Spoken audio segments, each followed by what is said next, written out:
Hello and welcome to the Northern Myths podcast, where we explore the myths and legends of Northern Europe from an archetypal perspective. I'm Luke the Wolf. And I'm Dan Larrabee. Today we're continuing our series on the Poetic Edda with Völundarkviða, or The Escape of Volund the Smith.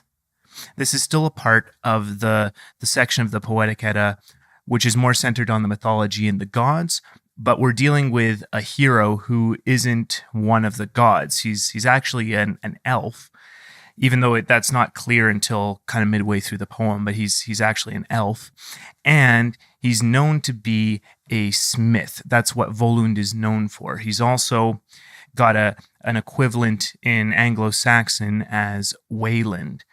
And so this story is going to be a tale of revenge and dealing with the loss of some very important things and how Volund may or may not overcome that.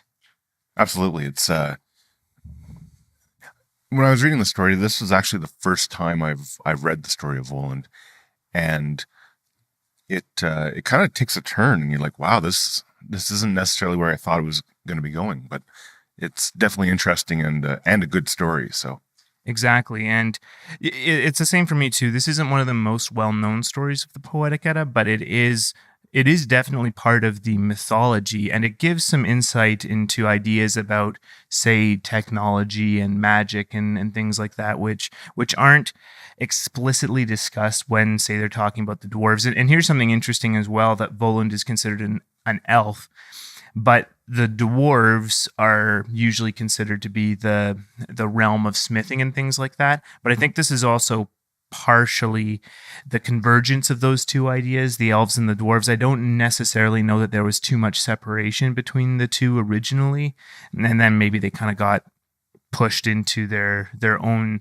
little spheres there. But Volund is an elf, and he is the top smith, is theoretically what he is in the mythology.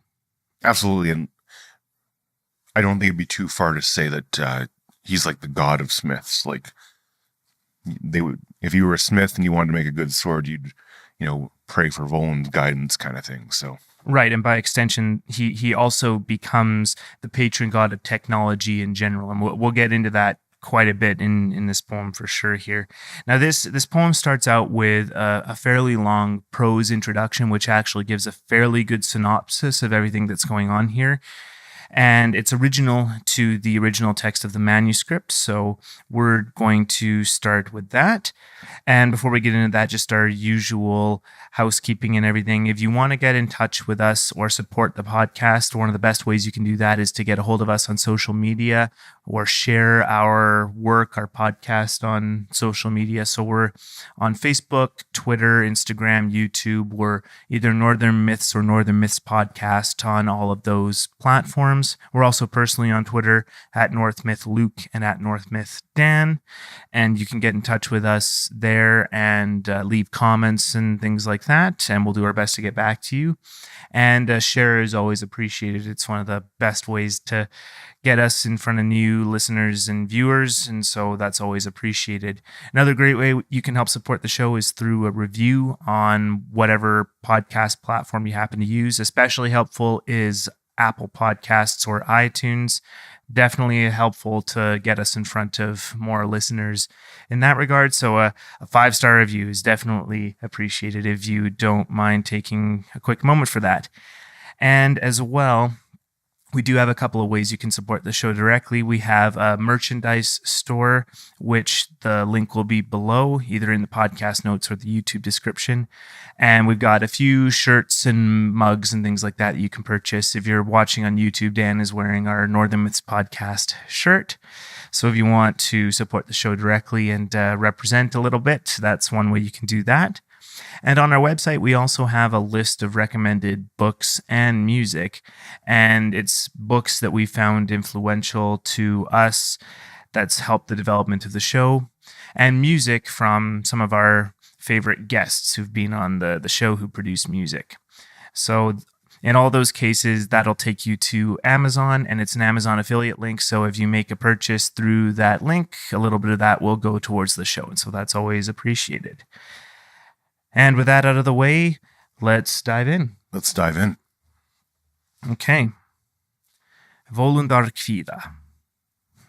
Back to the poem. Nithuth was the name of a king in Sweden. He had 2 sons and a daughter named Bothvild. There were 3 brothers, sons of King Fini. One was named Slagfin, the other Egil, the third Volund. They skied and hunted, and when they came to Ulfdalir, they made themselves houses there. There is a lake called Ulfsha there.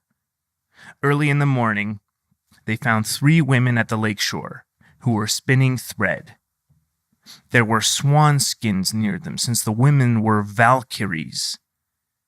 2 of them were daughters of King Hrothver, and these were Hlaðguth the Swan-White and Hervor the Wise. The third was Olrun, daughter of Kjar, king of France. The men took these 3 women home with them. Egil married Olrun, Slagfin took Hlaðguth, and Volund took Hervor. They lived like this for 7 winters. But then the women left them in order to visit battlefields and never came home again. Egil and Slagfin skied away to search for their wives, but Volund stayed home in Ulfdalir. He was, as far as men know, the most capable with his hands of all the people in the old sagas. King Nithuth had him seized, and this poem is about that. What do you think of that, Dan? Well, I think it's a great introduction to the poem, and really sets the scene for what's about to happen. So we have these 3 brothers of royal lineage going out one day and happening upon 3 women, but not just any women. They're Valkyries, so there's kind of a step above, because they're able to take the slain back to Odin if they've been chosen. I don't know. I actually don't know if they would take the slain to Freya as well. I don't think that's mentioned anywhere. Yeah. Either way, they've got a very important job.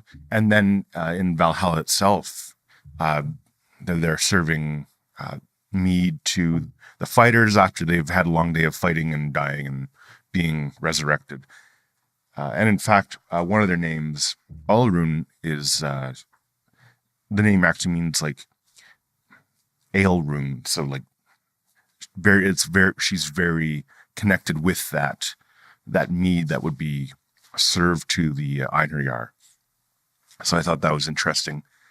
So I guess before we get too much further, I'll go over some of the names that we have. So Egil is terror, which is a great name, and I'm kind of excited now to look at Egil's saga, especially with a name like terror. That's pretty hardcore. Slagfin, just one of the definitions I found for that was finsmith. So we're already seeing a connection with technology and smithing and things like that. So when I talk about Volund being, the best of the best in smithing, it's not coming out of it like nowhere. The talent seems to be in the family. And I'm going to butcher this name, but Hlaðguth, the swan. The sort of definition I got for that name was the white necklace adorned warrior maiden. And then Hervor is warden of the host. So kind of like keeper of the army, someone who's looking after it. And I think it very much indicates that she's definitely one of the ones who would take the dead back to Odin. So fairly important people here, right? And, they're sitting there weaving. They've got their swan skins on the ground beside them. which means that they're not able to fly away. Because as I was researching this, I discovered that it was the swan skins that gave them the power of flight. Not unlike Freya and her feather suit, I think we've seen that in other stories. Loki wanted to borrow it. Yeah. So we've got sort of some of the more magical elements of the mythology sort of right away in this story. So for me, that tells me I'm like, you're in for a good story right away because it's got all these different elements. And we're sort of just getting ready for King Nithuth to seize Volund and, go from there. Yeah, so this prelude definitely gives us some, I won't say spoilers, but it definitely, it gets us into the story, and this is why I think we'll just go straight into the poem here, because we're going to retread a little bit of ground here, but then the poem itself gives us some additional things to latch on to and talk about here. But yeah, we're going to get into this. That's what's going to happen. These three women are going to become wives of these three brothers, but then they're eventually going to leave, and Egil and Slagfinn are going to ski away and then figure out what's going on with them, and Volund's going to be left alone. And yeah, well, that is the meat of the story, really. But the prelude sets us up well, and then we're going to get into a little bit more of the symbolism and things like that as we get into the poem. So for sure. Shall I continue? Let's go. Okay. This is going to be stanzas 1 and 2. Back to the poem. Women flew from the south through Mirkwood, those young Valkyries who choose men's fates. These southern ladies paused to rest on a lake shore. They spun and weaved precious threads. Egil took one for his wife. He took that beauty in his embrace. Slagfinn took Hladguth, clad in swan feathers. And the third, their sister, took Volund's handsome neck in her embrace. So isn't this lovely? We've got kind of a match. I was going to say made in heaven, but this is probably more like Valhalla or Asgard, as it were. You've got three brothers, and they just happen to find three Valkyries, and they all find the one that they want to be with. And it's, it's lovely, and they all seem to be happy. It doesn't seem to be like a case where the three brothers like threw them over the shoulder and took them back to the woods and, forced them to marry. Like, well, first of all, they're Valkyries, so they have that. They actually have, I would say, the power in this situation. If they didn't like these brothers, they wouldn't be there. So it's very lovely, very romantic. And, this is sort of how all nice stories and a lot of, romances begin, and this is the happy part of it, very much the beginning of sort of any story that follows the hero's journey. Like this is sort of the time where things are good and happy, and if only life could stay this way. Yeah, exactly. And it definitely appears something like the ideal situation that the brothers all want for themselves, right? And we'll get into what happens a little bit later here, but them coming from Mirkwood, these women coming from Mirkwood, to me, that is the potential of the unknown. And it's interesting in that they come to the brothers as opposed to the brothers going out and getting them. And maybe on some level, that's like they didn't necessarily earn that. They didn't earn the right of this potential kind of coming to them, or at least maybe by them not going out and getting it, maybe they become complacent, something like that. And again, I'm maybe getting ahead of myself just a little bit, but what they represent to me is the potential of the unknown and everything to do with this idyllic, ideal life, which the brothers all want. And as you said, they're Valkyries. They choose men's fates. And the spinning and the weaving is also significant here. This is something we've talked a little bit about before, but I'll just go over a little bit about what kind of spinning and weaving essentially means. And this would have been in the women's sphere for the Indo-Europeans for the most part. There are examples of men being the weavers in a society. And it's interesting as well that in that weaving tends to be a gendered activity.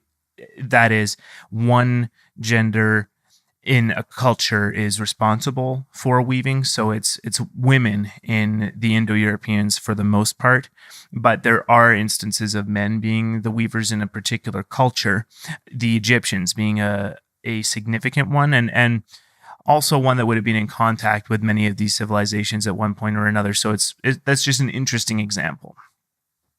But the thing about it is that weaving, it's one of the original forms of technology. It's essentially the primordial technology.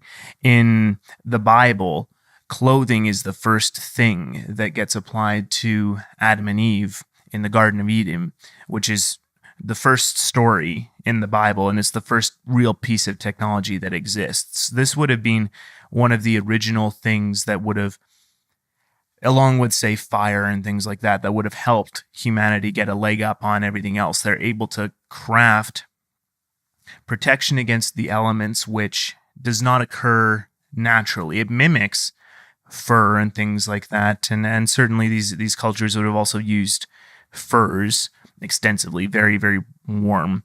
But the spinning and the weaving was an important part, and symbolically, it seems to have something to do with shaping a community, building a home. And to be clear, this puts the women doing the weaving at the center of this. They're the ones who are shaping the destiny in the domestic sphere. They're the ones who are making the decisions, and weaving becomes symbolic of shaping what's going on, what's happening there. And certainly we know of the Norns who are said to be spinning fate and weaving it and everything like that. So that's an extension of this particular symbology. And so these Valkyries, and of course we could get into much more detail on this one, but I just wanted to go a little high level reminder there. But these Valkyries are the ones who are doing that. They're spinning and weaving as an activity, and the implication is that they have something to do with the fates of men. And they're certainly going to have something to do with the fates of all of these men, that's for sure.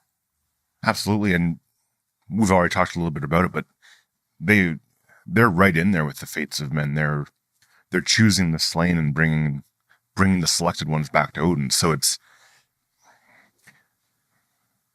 trying not to make a bad pun here, but like the thread continues through all of these symbols very neatly. Like this isn't it's not a stretch or anything. It's pretty clear what's going on.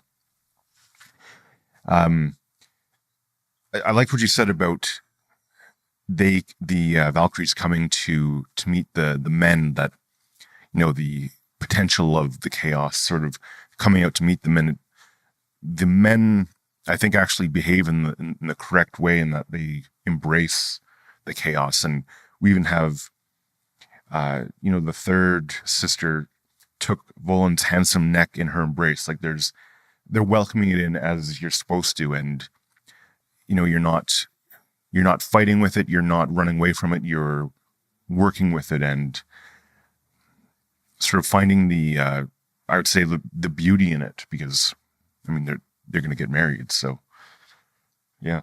Exactly. And shall we continue? Yes. See where things go. Okay. Stanzas 3 to 5. Back to the poem. Afterwards, they stayed for 7 winters, but in the 8th they became anxious, and in the 9th they had to depart. Those ladies yearned for Mirkwood. Those Valkyries were eager to judge wars. The sharp-eyed archer Egil and his brother Slagfinn came home from hunting and found their homes empty. They went in and out and looked all around. But finally, Egil skied east to look for Olrun, and Slagfinn skied south to look for Hlaðguð. But Volund sat alone in Ulfdalir. He worked gold and colorful jewels. He assembled rings and strung them on ropes. In this way, he waited to see whether his lady would return. So sad that, but a Valkyrie's got a Valkyrie, right? So first thing I'll mention that's, I think, quite interesting is that it's after the seventh winter that they start kind of feeling antsy about getting back to their work. The number 7 in, at least in Hinduism, so there could be a link through Indo-European, and this is something this isn't like for sure. It's just something I was reading about, and I was like, okay, I can see how this would work. But the number 7 is, it's related to the idea of returning to the first cause. And so having them wanting to leave after 7 years makes a lot of sense. And this is why I'm including it, because it seems to fit that, the first cause, the first mission of a Valkyrie is to choose the slain. And, for 7 years they weren't doing that, but then it's like, no, we've got to get back to our job. And then they last for 2 more winters after that, coming up to 9. 9 being a number that represents completion, because it has every number, sort of like 1, 2, 3, 4, 5, 6, 7, 8, 9. You can make any number from that.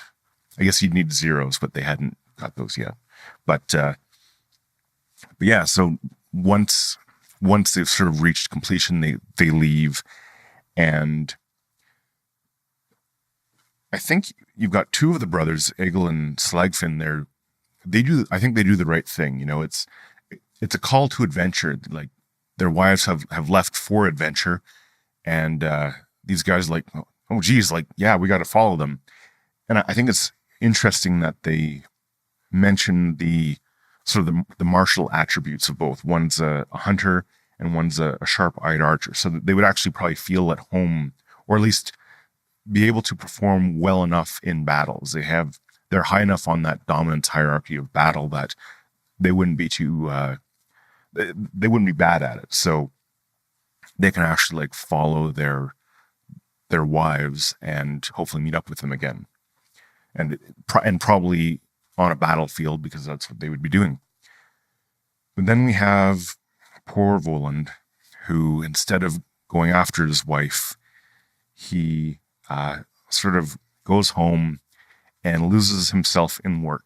And I like this because I think it's very true. We've all known people who, after some sort of like traumatic emotional event, they kind of go inward and take up a project and become obsessed with that, or something like that, where they don't, instead of sort of going out into the world, they fall back and kind of hide behind something. And I think we're seeing here that Volund is, hiding behind his work and just hoping that eventually his wife will come back to him, which, I don't think that's how that goes. But, you feel for the guy. Like, he was married, everything seemed good, but now that there's a call to adventure, he's not going for it. And that's never good. No, and the thing about this is, you're exactly right. First of all, that Egil and Slagfinn, they answered the call to adventure. That's exactly what the hero story tells us you're supposed to do. And there's a good reason for that. The hero story, without it, it's the mythologizing of those things that have helped humanity expand. That's not to say that the hero story is for everyone, but without enacting the hero story for some people, we wouldn't continually grow. We wouldn't continually expand. But there's another game that's starting to come up alongside of it. And this is why I think technology and dwarves and things like that is treated as a different thing compared to the heroes that are seen elsewhere. Technology is different. Technology is different in that it's something that is developed inwardly. It is something that's developed in secret. Only very few people know how to master it. Even today, we all use, say, phones and computers and things like that, but very few people know exactly how they work and know how every single component interacts together. Probably very few people really in the world know how any one individual piece of technology works, but it's building on the work of hundreds and thousands of people coming before, building this monolithic concept of technology, which really is anything that supplements our ability to enact power onto the world. And the example of clothing earlier, that's the first one. That's the thing that set everything else in motion, was us using tools or clothing or fire or anything that separates us from what animals are capable of. And we're seeing chimps starting to get a little foothold on that, and that's scary if you've ever seen chimps. But anyway, Volund is playing this technology game. Volund is working on his craft, and he's developing it, and he's developing things that are not only for precisely tools, right, such as swords and things like that. That's not mentioned here. He's working in gold and colorful jewels here, but later on he'll mention that he makes swords that are better than anyone else's, for example, right? And so he does that, but he's also working on things that are only for ornamentation, things of gold, jewels, rings. These are things that have no practical purpose on their face, but they serve to ornament the user, the wearer, and mark them out as something special. This is interesting, and I want to get into it more later, but just to have that thread kind of in your head there, this is something very important. Just to touch a little bit on the ornamentation part, and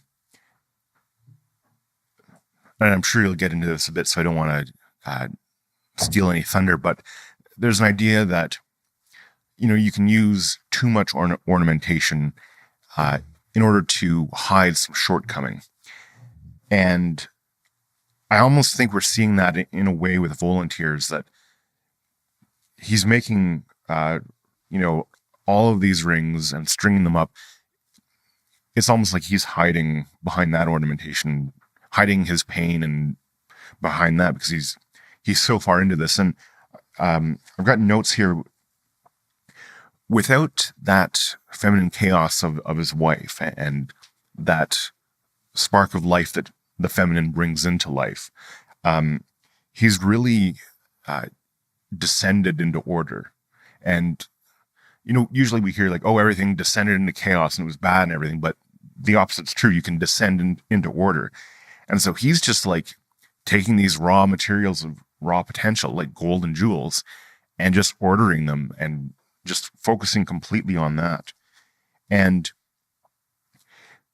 it's interesting too that he's making rings, because rings themselves are,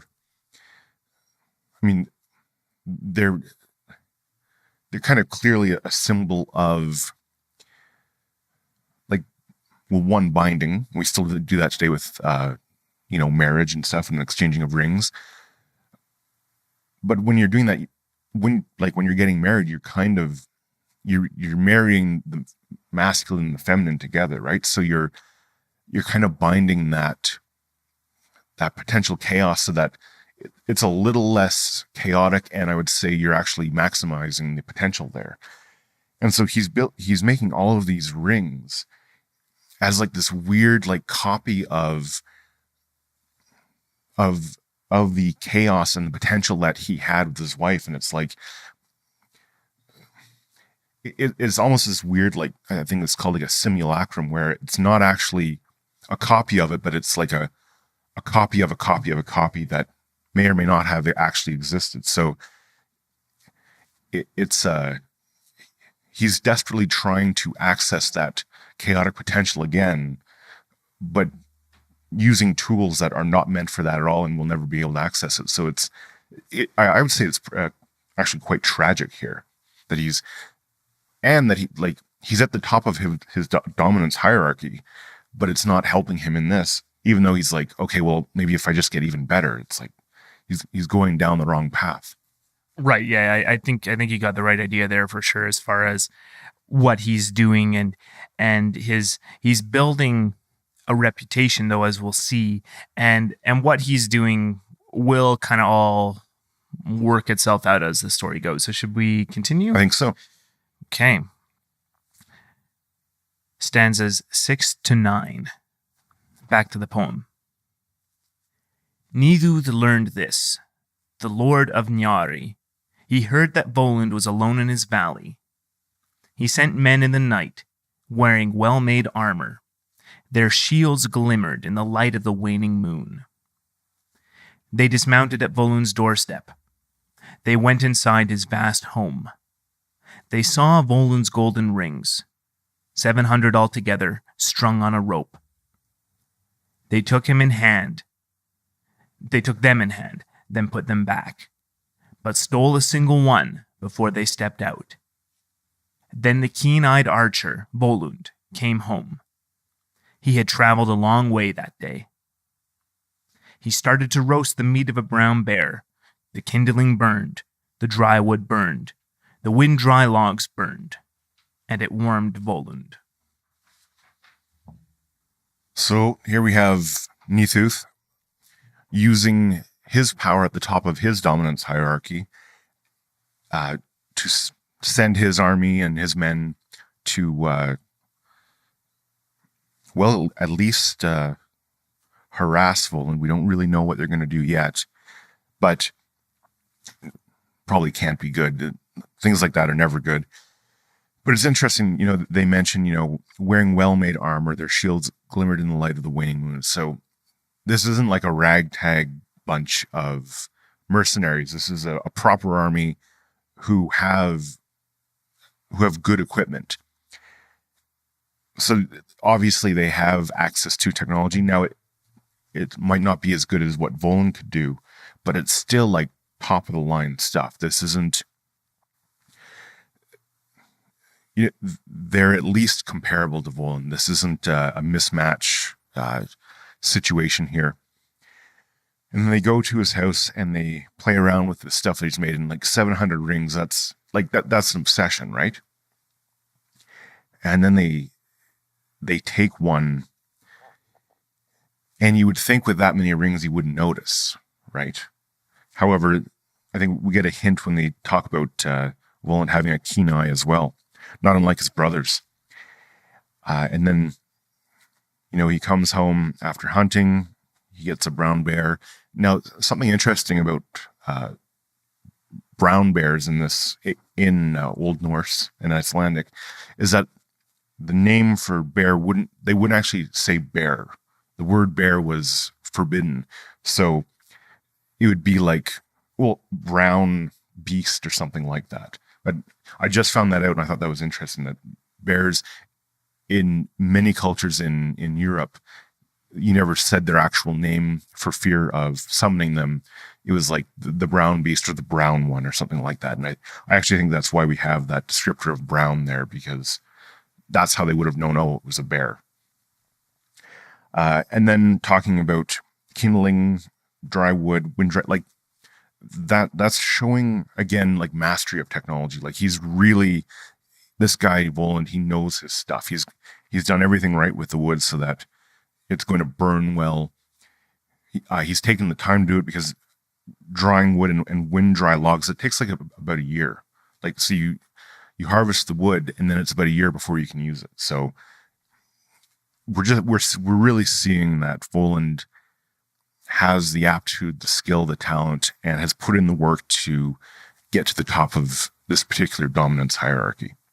Yeah, and then Nithuth sees this, and whether he's jealous or he wants to make use of Volund for himself, regardless of what he intends to do, he's taking the work of another by force, in all likelihood, is what he's looking to do. So he's certainly what I would call a tyrant. He's not going up to Volund and saying, "Hey, you're making some great stuff. Can I pay you for it?" or something like that. And that would be considered fair, I think, something like that. And the smith certainly would have had an important role in cities and villages that had one. The smith would have been the only one who knew how to do that. And you wouldn't want to mess with that. They're the person who has the key to this technology, and only themselves and probably their apprentice, which would have likely been their son, would have had this knowledge. And you would have to go far and wide to find someone else who knew how to do this. So on one hand, if Nithuth plans to kill Volund, he would be just destroying all the potential that Volund has built up by nature of becoming so good at what he does and being the only one who is a master of it. But if he means to, say, kidnap Volund and force him to work for him, which plausible, well, then he would be harnessing the work and the mastery that Volund represents, but he would be doing it forcibly. So unless these men wearing well-made armor are going to come to Volund's door and ask him to, serve them food and things like that, and everything's going to be hospitable, I'm not necessarily thinking that's coming. I'm thinking we're looking at one of the nastier outcomes. Absolutely. Nithuth, I think you're exactly right. He's the tyrannical patriarchy, right? He's the tyrant king who doesn't deserve any of the fruits of Volund's labor, but is coming to get it. Whereas, in an uncorrupted patriarchy and society, Volund would be compensated for his work. And the way that King Nithuth would be deserving of it is that he would compensate him fairly. And so, King Nithuth might not have, practiced smithing and made all the sacrifices that Volund had in this particular pursuit, but he would have other things that Volund hadn't pursued. So he would have dominance in other hierarchies that Volund hadn't pursued, and they could trade that. And that's sort of the point. And that's, I think, at the very bottom, what Western civilization is kind of based on. At least the economy is supposed to be based on. One person gets good at one thing and then trades that labor and those goods with someone who's gotten very good at something else. And so you cover all the bases, and you can hopefully get very good at something that you're more interested in, rather than doing something that you might not have the skill or aptitude or even the interest in. So that's sort of supposed to be how it works out, so that all the bases are covered and everyone is relatively happy. This is not what's going on here. He's using his army to, well, at least break in and fiddle with his stuff, which is annoying. Yeah, and right now, if we move on here, we can see exactly what ends up happening. Let's do it. Stanzas 10 to 12. Back to the poem. Volund the elf sat on the bearskin and counted his rings, but noticed one missing. He thought it must be Hervor, his wife. He thought she'd come back and taken the ring. He sat waiting for her so long he fell asleep, and when he awoke, he was bound in chains. He saw the heavy chains restraining his hands and on his feet. There were also solid locks. He called out, "Who are the kings who have put chains on me? Who has tied me up?" So I love the drama of what we've just read, because you've got Volund, who's been making all these rings, comes home, one of them is missing. He's like, "Oh, my wife, she's come back." And it would just, imagine the elation. He probably had like a manly tear, falling down his cheek, because he's, just so excited that his wife would be back. And then he falls asleep and wakes up in chains, and that'd be a slap in the face. Like, what the hell is going on here, guys? I think it's very interesting that he fell asleep. When he refused the call of adventure to follow his wife, one of the implications of that, and one of the more archetypal implications of that, is that you're kind of refusing to become more conscious. You're staying unconscious. You're refusing sort of to wake up. And then, 700. So he does this and makes rings and jewelry and all this kind of stuff. And 700 rings later, one of them's gone. And he's like, oh, my wife must have come back, and he falls asleep. So instead of thinking someone has broken into his house and like, this is weird, he goes with the option that would actually let him fall further into unconsciousness because his wife has come back. He doesn't have to change now. And then he falls asleep, and then he wakes up and finds that he's in chains, which is exactly what happens, is that when you are unconscious and remain unconscious, it chains you down and you cannot progress. You cannot go any further. And you find yourself in this predicament, and it's terrible, which is why, one, you should heed the call to adventure, but also, I would also say, like, figure out which calls to adventure you need to heed, because, you could definitely go on some adventures that are, I guess, it would require too much of you that you haven't, like skills you haven't acquired yet, right? And you get just blown away, and that's that. You have to make the proper sacrifices to be worthy of certain adventures. And I think in this one, it's very clear that he was worthy of skiing after his wife, just like his brothers. But he said, no, I'll stay home and make these rings. Exactly. And he's obsessive about it, right? He counts his rings. So there's something to that. There's something to having this ornamentation and this status be part of your identity. You know what I mean? And this is definitely part of Volund's identity. Like, the material things that he has are what he safeguards, and what he I would say the things about himself that are important to him currently are these rings. These are the most important things in his life, because why else would he count them? And well, The Lord of the Rings and The Hobbit is similarly obsessive in its ring, especially the one ring there.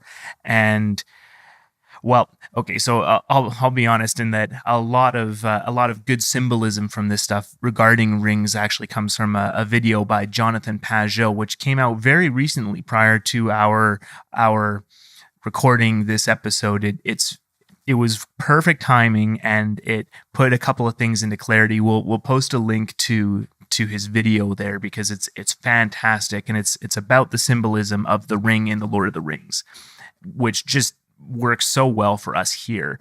But the obsessiveness in particular that the characters in The Lord of the Rings would have had over that one ring could be some kind of an element that's drawn from this story and other stories about rings. It's a common motif, but he's obsessive about this, right? And this is where the obsession with material goods has maybe gone too far. And we see this in the modern day, where it's like the race to have the nice house and the 2.5 cars, the 2.5 kids, and it's all just this material stuff. You have to have the big TV, you have to have the nice stereo, you have to have all these nice things that show your status. Maybe some of them are useful. A car is very useful to get from A to B, but having 5 cars if you can only drive one. Nothing against some folks who like cars and collect them and things like that, but it's not something that everyone can do. That takes a lot of money and time to be able to accrue that and to pay for it and maintain it and all that, right? And so that's one way that you can show your status. And maybe there's something to the overall emptiness of, not emptiness, just the risk of, if you get obsessed with that, then you become unconscious like this. You don't notice that the one ring missing might be that someone's come to your house with negative intentions. He only sees the potential positive, the thing that would go most right for him. That's the scenario that Volund can conceive of. Turns out to be very wrong. And the intentions of Nithuth are just as bad as we thought. We'll see more shortly, but absolutely. And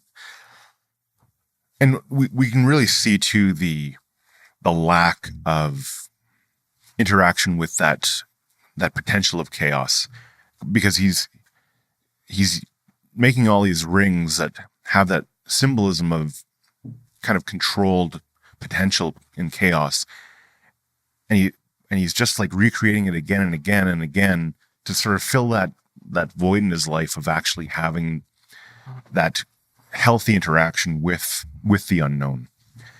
And so just bad news all around, like just very unconscious, and then I would say like devolves even further into being bound and chained down by all of this. Exactly. And if we move on, we'll maybe see some of Nithuth's intentions. Let's do it. Stanzas 13 to 15. Back to the poem. Nithuth, Lord of Nyari, gave him an answer. And I'll pause. This was just after Volund, he called out, "Who are the kings who have put chains on me, who has tied me up?" Okay. Back to the poem. Nithuth, Lord of Nyari, gave him an answer. "Volund, you crafty elf, where did you find our treasures in your valley?" Volund said, "It was hardly a hoard such as Sigurd's gold. My home was not near the mountains of the Rhine. I remember that we used to have yet more when we were a happy family at home in Ulfdalir. Hlaðguð and Hervor were daughters of Hlodver. Olrun, Kjar's daughter, was a cunning sorceress." So we have Volund, I would say, with a bit of humility, which is required for climbing up the dominance hierarchy, talking, well, my hoard is hardly like the same as Sigurd's gold. Like it's not that great. It's also interesting that, 'cause I'm pretty sure this is referencing the saga of the Volsungs, where Sigurd, he kills a dragon and gets this hoard of gold, which is pretty good. And we'll definitely cover that one day. And you can see, like, the story is adapted for like The Hobbit and everything. Like Tolkien borrowed heavily from it, but we've all seen this motif of hunting dragons for gold, and that's what he's referring to in that. And then we have the heartbreaking thing where he's like, "Oh, we used to have yet more when we were a happy family at home in Ulfdalir." So again, he's talking about like the golden age where he and his brothers were living together, and the wives were there, and life was happy, and it was all good. And I think you actually see just maybe a start or a glimpse of resentment that Volund has, where he talks about, Kjar's daughter was a cunning sorceress.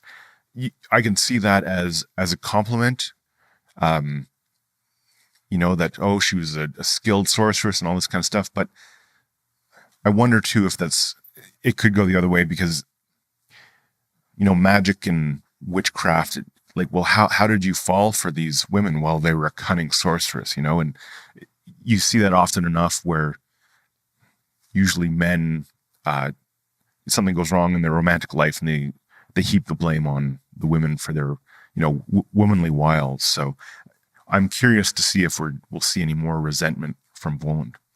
Yeah, and the thing here, Volund definitely sees what he's missing. It's like he, despite all the wealth that he's been able to develop, he certainly would have had to have raw materials, and that's not explained how he has all that, but he shapes it into something even more valuable. So beyond having all that, he sees the happy family that he has as more valuable than all of these things. And I think that certainly speaks to something about the fulfillment of what these material possessions and ornaments and things like that can actually bring. I think there is a limit, and recognizing them for what they are, which is a symbol of status, but that do not equate to happiness. Volund is unfulfilled without the wife that he had, and that's certainly something he's longing for.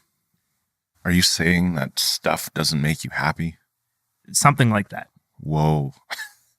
No, I think you're exactly right. Like, and I think he's known all along that it wasn't making him happy, but it at least distracted him. And I guess one last point I have to make about this is just the fact that he's chained up by soldiers and a king. I talked about descending into order before. Well, he's actually like chained up by order. Like, he couldn't get more orderly if they tried. Like, they're controlling all of his movements.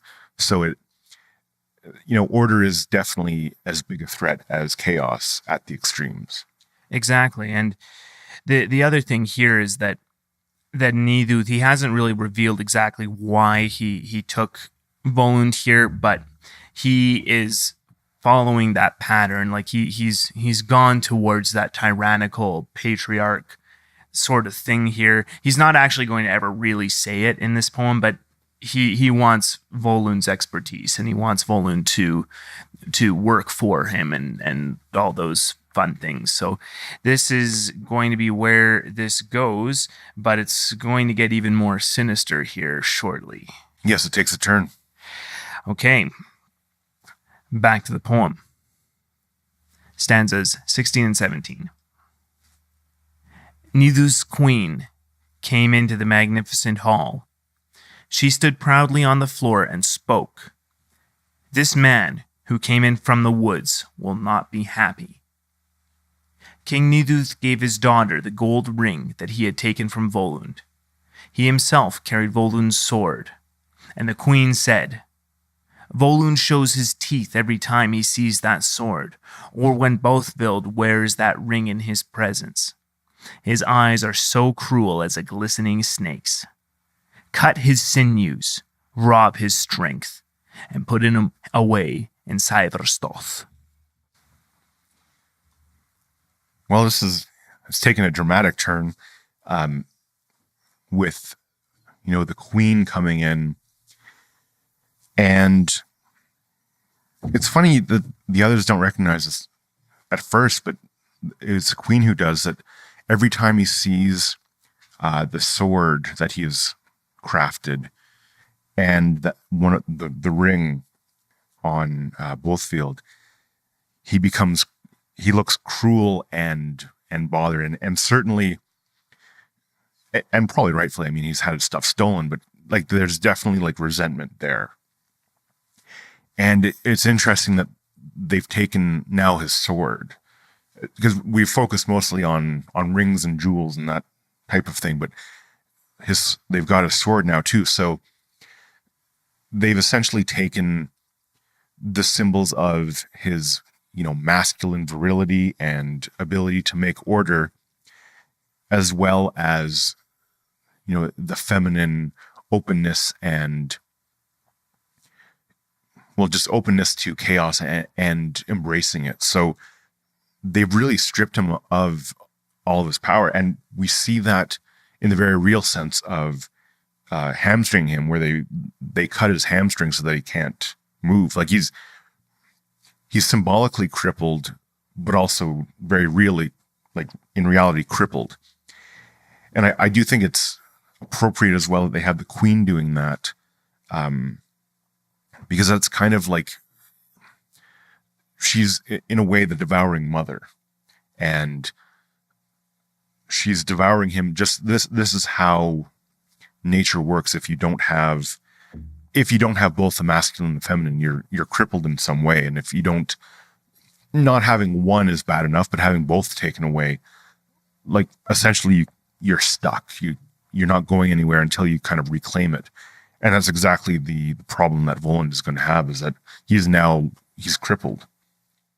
Exactly. And it is right, I think, that the queen is the one who sees this, because she would be the weaver of the fate for her household. And even though she's the one to suggest the most sinister thing, which is to cut his hamstrings, and that goes beyond. That's like a permanent physical defect. Now, like, he is being crippled. Like, it's not like having chains on you. I mean, maybe after a while you lose some strength or something like that, but he is not going to be able to walk again, essentially, not properly anyway. And well, he's not going to be able to run away. That's I think the main thing here. He's not going to be a threat, theoretically. The queen is looking out for her own tribe or group, in that she wants to eliminate a threat, but she also sees nothing wrong with exploiting Volund and for keeping him as a prisoner and crippling him. And it's interesting too, because even though this was Nithuth who set this all in motion and gave the orders and everything like that, his wife, the queen, is complicit, and she is also helping her husband in order to maintain the safety and security of her own family. And maybe that is the motivation here.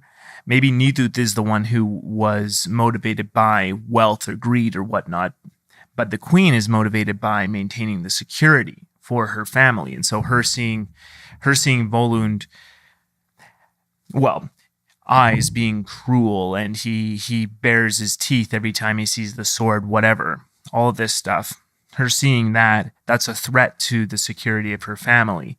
And so she's willing to go along with all the negative things that Nithuth has set in motion, and even suggest a worse one, in order to maintain the security. So there's something there, I think, about how maybe the woman, or the most powerful woman, is also complicit in how the tyrannical father is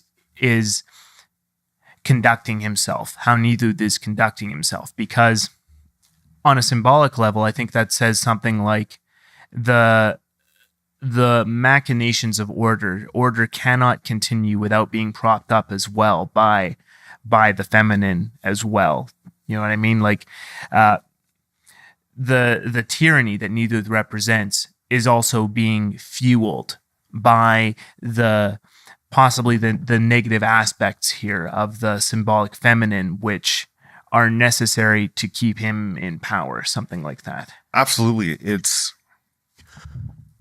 kind of like a mother bear and her cubs. Like, you don't get between them, and there's nothing like really wrong with a mother protecting her children, but to a certain degree, like there can be an extreme of that. And I think that we are seeing the extreme here, where, again, if they had approached Volund in a spirit of like trade, she wouldn't be worried about Volund, baring her teeth at the sword or anything, or looking cruelly at the ring that Wolffield has now. Like, they would both be gaining something from the exchange, but instead they're just taking. And it's sort of that we all think compassion is, a positive no matter what. But when you have compassion for, I guess, like, your own to the extreme detriment of another, or your, mother bears are compassionate while they're killing what might be perceived as a threat to the cubs. It's kind of the same idea here. And yeah, the cubs need to be protected for sure. And there are certainly some threats that you would have to kill to protect your cubs or your children or people that you love. But this is not the case. It's a corrupted version of that. And that, I think, is the real key, is that it's a corruption of all these like good things. Well, no, they've been corrupted. And so the results are actually like quite bad and evil. Yeah, and the corruption is not only on Nithuth; it's on everyone around him, and this isn't necessarily to put blame anywhere. I think this is partially a natural state which develops when stagnation starts to occur in a society and they don't renew themselves properly. Tyranny is the only way to maintain a system, a foundation, an order that really should be renewed and changed and maybe overthrown, something like that. And so it's everywhere. It's everywhere. It's the king, it's the queen. Maybe not necessarily the next generation. We may or may not see what happens when the sons and daughters of Nithuth kind of get involved here. But the result is that Volund is a prisoner. And not only is he a prisoner, but he is literally crippled in order to do all this. So shall we continue? Yes, let's go. Stanza 18. Back to the poem. So Volund's hamstrings were cut, and he was placed on a small island next to the land, which was called Sævarstoth. There he made all kinds of treasures for the king, and no one dared to come to the island except for the king himself. Volund said, "My sword shines on Nithuth's belt, the sword I sharpened, the sword I alone, the greatest smith, could make, the sword I hardened with my unmatched skill. Now that glistening sword is always far from my sight, since Nithuth will not bring that treasure to my workshop. His daughter Bothvild also wears a treasure never meant for her, my bride's golden ring." So now we see, I think, true resentment, and maybe not displaced. The sword that Volund smithed is the one that only he could make. He no longer has the benefit of its. He no longer has the benefits of the fruits of his labor. Like it's gone and it was stolen from him. And then his bride's golden ring. So we get confirmation that the rings were made for his wife who is gone. Like this is absolutely how he was coping with her departure. And that to me is like fertile soil for resentment. And we've already mentioned it. This is a revenge tale. Like these are good enough reasons to get revenge. And it's a situation where you often see it, like today with the, mass shooters or whatever. Like if you read their stuff, like usually there is this sense of resentment that, if you look at some of them that kill over the idea of not having a girlfriend, I've got this amazing sword. Like I'm this great man, but this guy over here, what do they call him? Chads. This Chad over here, he's not a great man, but this girl thinks he is, and all this kind of stuff. And then, the person who goes on to like want to kill people because of the situation. Well,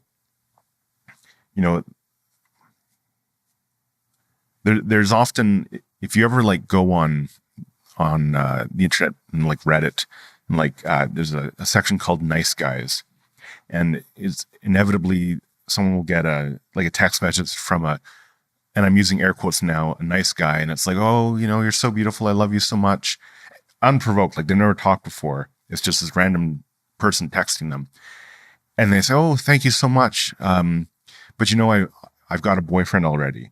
And then it inevitably goes to, "Well, I didn't like you anyway. You were ugly and you're a bitch." And it's like, well, what happened to this nice guy part, right? And you're kind of seeing that here where, I don't know if he's kind of showing the same thing with this ring, that he made this beautiful ring for this woman that had left him. And one, she left, so that's bad. But this woman, this girl isn't deserving of his love, So he's really upset with the consequences of him being asleep and unconscious, and it's coming out in this way that is, we're seeing sort of a masculine and a feminine version of that anger and resentment. The other thing that I think is worth noting is the idea of the crippled smith. This is something that is in a lot of different mythologies. There's Vulcan, Hephaestus are also crippled smiths, I think in like Roman and Greek mythology. And the idea behind it is that tools and technology are a paradox, that you can have this great tool, but at the same time, you're now dependent on it for what it does. And so that dependency it's crippling in a way, because you can't do it without it. So, I mean, look at how people, lose their minds when like the Wi-Fi is out, or, they've lost their phone.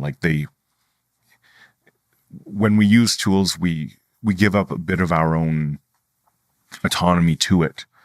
And well, in a few ways. One, the technology actually teaches us how to behave around it rather than us making it to our needs, right? So, we all have like overdeveloped thumb muscles now because of our technology, whereas, maybe it would have been better if we'd it taught us, oh, use your thumbs, like this is a good thing, rather than something else, right? Or, there's just, think of all the things that we do. Like, we had to learn how to drive a car in order to use it. Like, we didn't, you think we could have figured out how do we want it to work? How do we want a car to work? But that's not how it works. Like, the car taught us to drive. It changed our actions in order to be able to use it. So yeah, there's this real dichotomy with technology that, yes, there's a lot of amazing things that it does, but there is a price to pay. Exactly. And the price for sure is something that we don't think about, which is why everything you're mentioning here is so, if you think about it, that you can really start to think, wow, like, yeah, all this technology has kind of shaped the world instead of the other way around. And it also implies something like, in order to create and master this technology, you have to sacrifice elsewhere, which in Volund's case, if he's not ever going to be able to walk or run again, but he's the master of this technology, like, that's a heavy, heavy price.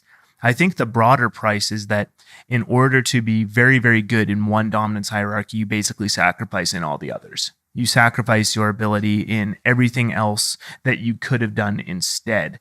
And on the one hand, maybe you're very interested in one particular thing. It's very, very good to get good at it. But you're also taking a risk that this is going to be something that's going to be useful for a long period of time, that's going to provide a livelihood sort of thing. And maybe Volund is seeing the folly in focusing so hard on his rings and getting fixated on them and all that, when maybe he could have been doing something else to find his wife. And he wasn't doing anything to find his wife. And that's one of the other sets of dominance hierarchies he could have put some time into. But he's the master smith. He's the master smith, and his work is coveted by others to the point where he is now beholden to King Nithuth. So big trade-off. He is the top of his dominance hierarchy. He is the best of the best, but he doesn't have his freedom, and he is literally crippled because of it. It's quite something. I read a story recently about there's this guy, it was in the news, and he was at some sort of like, I don't know, mentor program for like ridiculously rich people.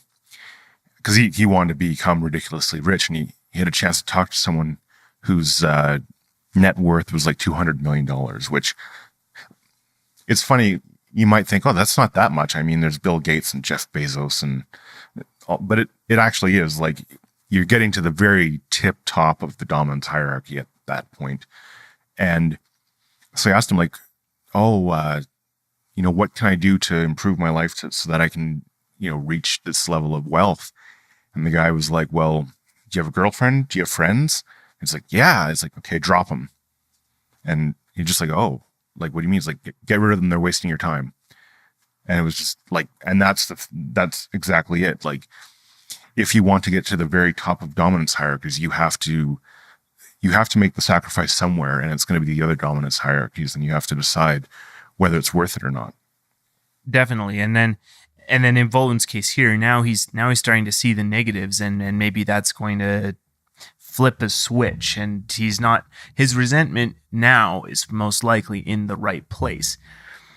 It should still be on himself for making some of the decisions that he's made, but he now has an actual target for the things that have been done to him, which is Nithuth and the Queen. And, shall we see how this I think so. works out? Yeah. Stanzas 19 to 20. Back to the poem. Volund worked, never sleeping, constantly swinging his hammer. He thought of a daring plot to foil Nithuth. Then Nithuth's 2 young sons, the 2 boys, came to see Volund's treasures on the island of Saivarstoth. They came to the treasure chest. They asked for the keys. They realized Volund's skill when they peered inside. The boys saw many ornaments, all of them made of gold and gems. So it's interesting because we're only getting a sense of what might be coming. So we're building up the tension, right? But the line, Volund worked never sleeping. Like he's definitely woken up to this idea. Like he has accepted a call to adventure, which is, I think, implicitly freeing himself and getting revenge because he's quite upset now. And then we, of course, still working away, still doing what he does best. And he's figuring out how to use this in his daring plot to foil Nithuth. And then Nithuth's 2 young sons come by. So, like, we've got these 2 people that are probably they represent where Nithuth is the most vulnerable and where the Queen is most vulnerable, because the young children who they don't know any better and would be easily duped or tricked or, fall into this daring plot. And it's kind of interesting as well. Like, in some ways, Volund's work, like the Sword and the Ring, they're almost his children as well, right? Like he has crafted them, the result of his work, just as these 2 young sons are the result of, the king and the queen. And unfortunately, what the king and the queen are working with, the raw materials, are the tyranny and the corrupted versions of the archetypes. You just know that the product of that, something's going to go wrong with it. And I think that's where we are, is that, well, we know something is going to go wrong with their product, their children.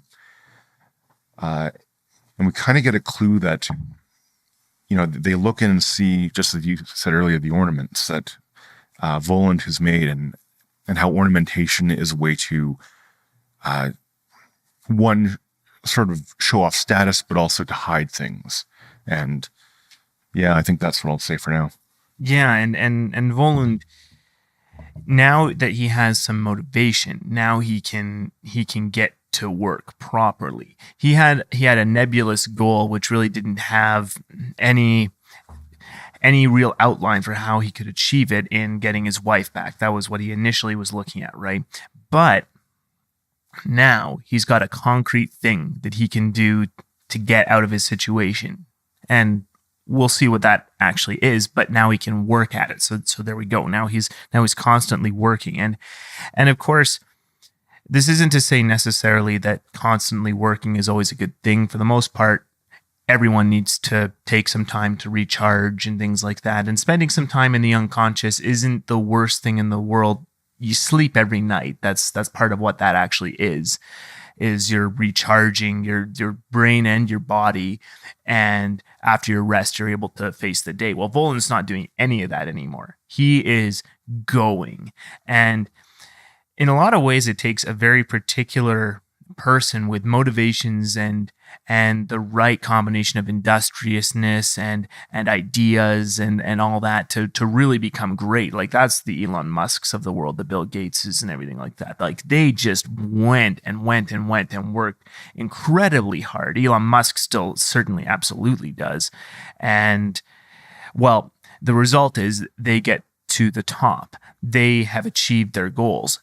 This definitely isn't to say that everyone who works hard just for working hard is going to achieve their goals, but it's still not slipping into unconsciousness and doing nothing. So what Volund's going to do here, we'll see in a moment, but he's certainly doing things to entice these boys, and maybe they're getting caught up in the ornamentation. Maybe they're getting caught up in what these status symbols represent, and they see it, it's glittering, it's gold, and maybe they want it for themselves, and it's some good bait. Absolutely. In a way, these ornaments are hiding Volund's true intentions. Exactly. Shall we see what they are? Let's go. Stanzas 21 to 24. Back to the poem. Volund said, "Come back alone, just you two, the day after tomorrow. I will give all this gold to you if you do. Don't tell the ladies. Don't tell the men. Don't tell anyone at all that you're meeting with me." Early on the appointed day, one boy said to the other, "Let's go see the rings." So the two boys came and asked for the keys. They realized Volund's skill when they peered inside. He cut off the heads of those young boys. He hid their bodies under his bellows. But he took their skulls and scalped them, set them with silver, and sent them as cups to Nithuth. And from the eyes of those young boys he made jewels for their mother, Nithuth's wife. And Volund made ornaments from the teeth of her own two brothers for Bothveld, Nithuth's daughter. And this is the the heavy metal portion of the poem, where you get, honestly, one of the most creative revenges I've ever read. And even though it's in translated from Icelandic and everything, you still, like, it goes into great detail about what he's done to these boys. It's also like the most predatory thing. Like, we have the exact same warnings for our children these days. It's like, don't keep secrets from strangers who are like, they're giving you candy kind of thing. It's like, hey, come to the van, I've got candy for you. And then, you become a cup and a jewel. Like we still warn kids about this exact thing today. So one, I find that interesting that hasn't really ever changed, right? Like there are predators, and this is how children in particular are susceptible to predators. So he cuts up the boys and makes ornaments out of them, which is fascinating because in a way he is showing his status with these ornaments, that he can craft these beautiful things out of such material, and is also hiding them in these ornaments, and he's using their parents' lust for status and material goods against them, because he knows that the parents are going to love this. The king and the queen, they're going to, like these jewels and all this stuff. Like, yes, I'm the king and the queen. I deserve this. Absolutely. And so he's figured out a way to get revenge in sort of the exact, like, poetically correct way to really get at the king and queen. I do suggest that perhaps he went overboard, maybe just a bit. I feel like, as a mastersmith, he could have probably done something different that wouldn't have killed the children. And I think this is where some of his resentment might go into overkill. And it's like there's that old saying, I think it's like the point of the story of the Count of Monte Cristo, where the best revenge is a life well lived. There isn't like an addendum to that, with drinking from the skulls of your enemy's children. Like that would be pretty cool, though. That I expect to see that in like next Conan movie. But here, I do get a sense that we're seeing the danger of allowing yourself to give into resentment. That he could have gotten revenge and good revenge without this sort of like horrifying display of brutality and butchery. Right. And the thing here is that I don't think this is supposed to be a feel good, oh, Volund is getting his revenge sort of thing. This is like, he cut off the heads of those young boys and hid their bodies under the bellows. Like, that's just, that's not great. And the thing is, proportionate response, right? Something like that. Although the other thing I will say on the one hand is maybe this was the only opportunity, right? And when you push people to desperation, I think that's when really, really drastic types of things can happen. Now, I want to be very clear about something. This is not to say that the predators of the world are justified in their actions in any way, shape, or form. And broadly, in the modern world, the predators that are out there with their bands and everything like that are acting completely without any sort of there's nothing forcing them to do that. There's nothing forcing them into that situation where they have to go be a predator towards children and abuse them. So that is not to excuse anything like that from occurring. Now, the other side of it, though, is that Volund is in this desperate situation. They said that earlier that no one visits except for the king. And so the boys coming and visiting, maybe this is his only chance, right? This is his only chance to overpower someone who might visit him, right? And he can get some revenge that way, right? And the idea of the revenge story is because my first reaction wasn't necessarily going into the implications of, oh, that's really bad. It's like, oh, that's a good revenge. And the thing about it too is that we have something like we have a sense of justice and right and wrong, and injustices that can be overcome by revenge seem to be a common motif in stories. John Wick, those movies, they build on revenge quite a bit there, and there seems to be something satisfying in doing that, because the implication is you're getting one over someone who had power over someone else and abused it, and then the revenge evens the score, something like that.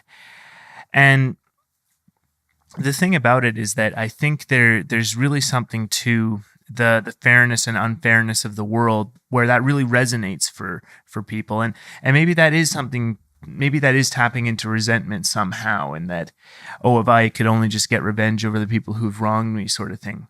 I don't know if that is necessarily healthy. I also, on the other hand, in this case, I see that there's this desperation, and Volund is certainly imprisoned unjustly and should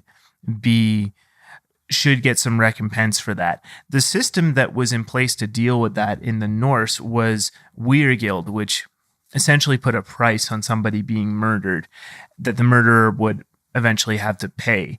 And the reason for that was that it wouldn't escalate in revenge killings, and it wouldn't go so that eventually it would escalate into war. The purpose of the Weirgild was to have it not get to that point. The Bible actually again has this story in that the Cain and Abel story. So Cain kills Abel, and then God says that 7 times anyone who kills Cain will be killed 7 times, and anyone who kills, and then they will be killed 7 times 7, something like that. Like it just, the initial look of that story is that God is putting some kind of curse on Cain, but it's really just descriptive of it's going to escalate, that the revenge killings are going to increase and increase and increase.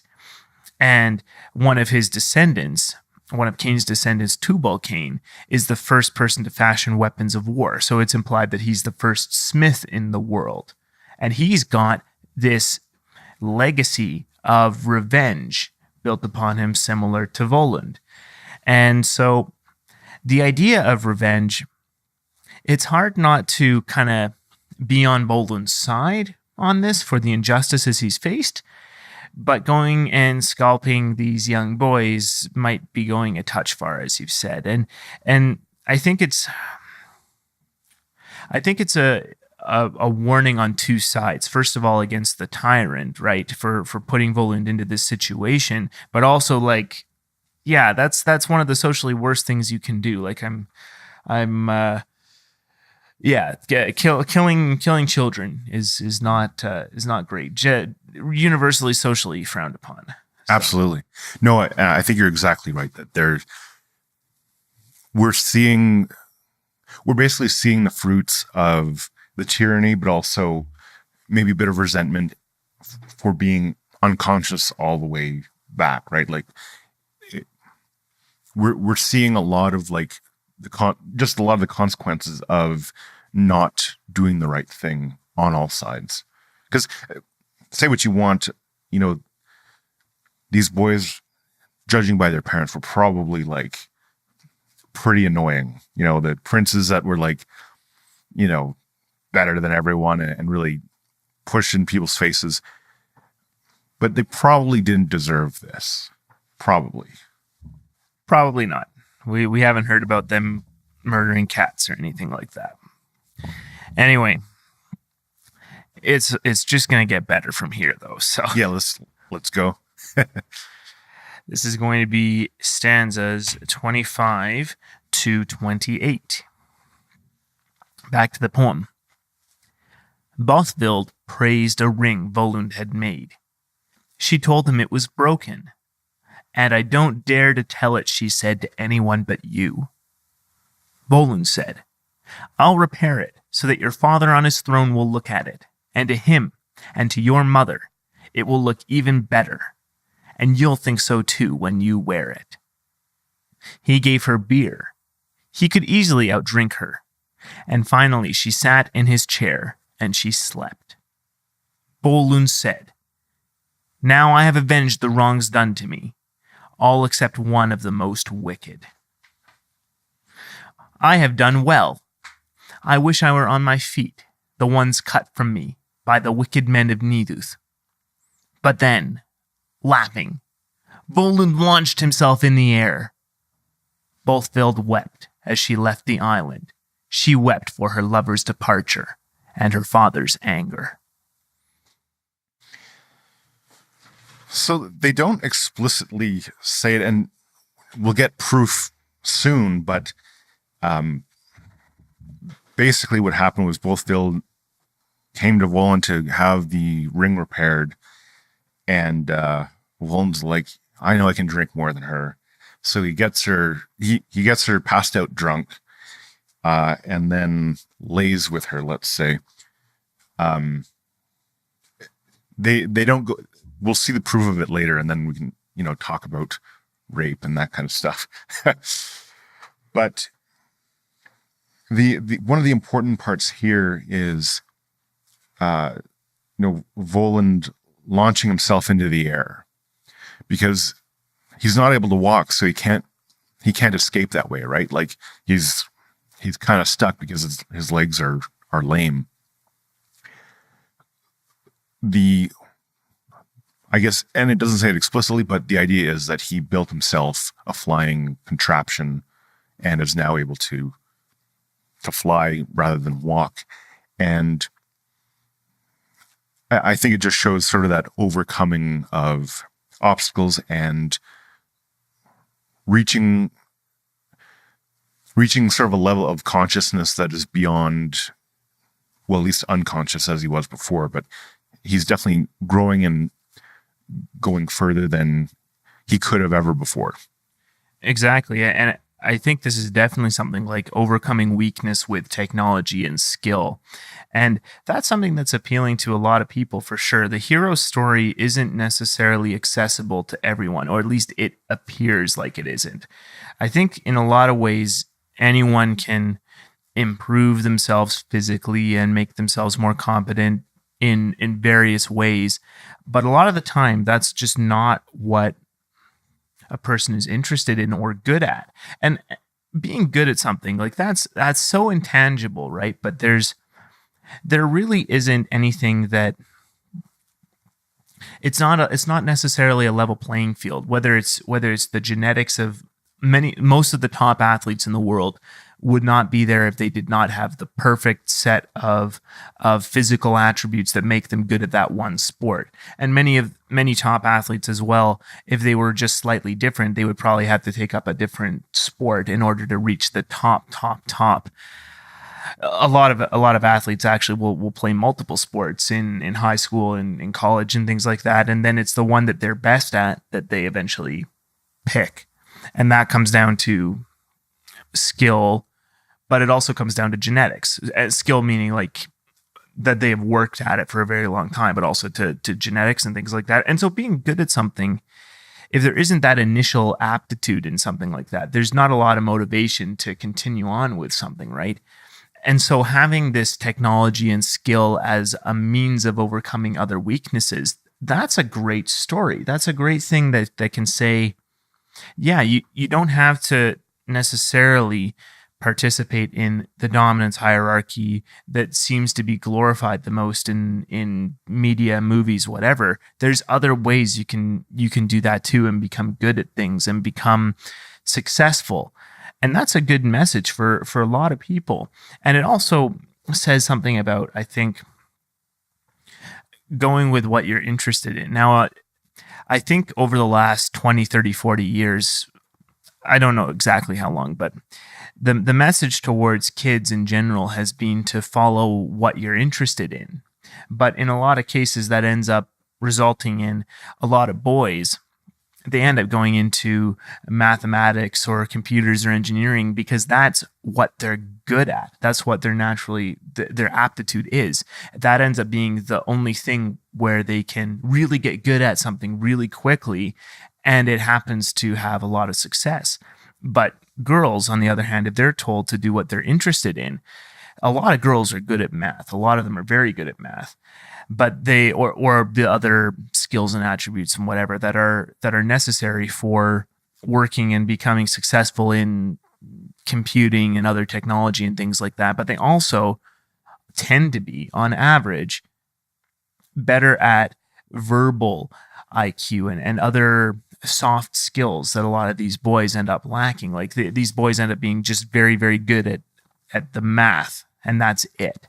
The analytical side of it, and that's it. Whereas a lot of girls who are good at these analytical things, right, they end up having other interests and having other things that they find to be more fun to do, right? And so the thing about that, the paradox there is that if you follow what you're interested in, maybe you don't get into something that is as successful or in demand or things like that. And so it's a mixed message. It's like having the hero story being the kind of the top story that shows what you have to do to be the top of the dominance hierarchy kind of in general, or the top of the set of games. That's important because without that story, we wouldn't have any understanding of what it takes to go out into the world and achieve new things. We wouldn't have that conception, or maybe that's a chicken and egg thing, whereas we have that exception, that conception, that idea, therefore we have the hero story. I think that is more likely. But then the thing is, these other stories here which talk about technology and talk about being the masters of technology, this is almost like everything else that has made society great. And it's a big risk reward situation, right? For Volund, he's already had a lot of things that he's had to sacrifice in order to become as good as he is. But now he achieves just the best thing, which is something like being able to fly. Like that's inconceivable even now, that someone can just launch themselves in the air. Only in the last little over 100 years have we had that ability to do that, right? That would have been inconceivable when this story was getting written, right? So it's quite something, and I think it's a good thing to have this story as an example of what you can achieve. At the same time, Volund has to do some really nasty things to get there, and I'm not completely sure what my bottom line feelings are for that.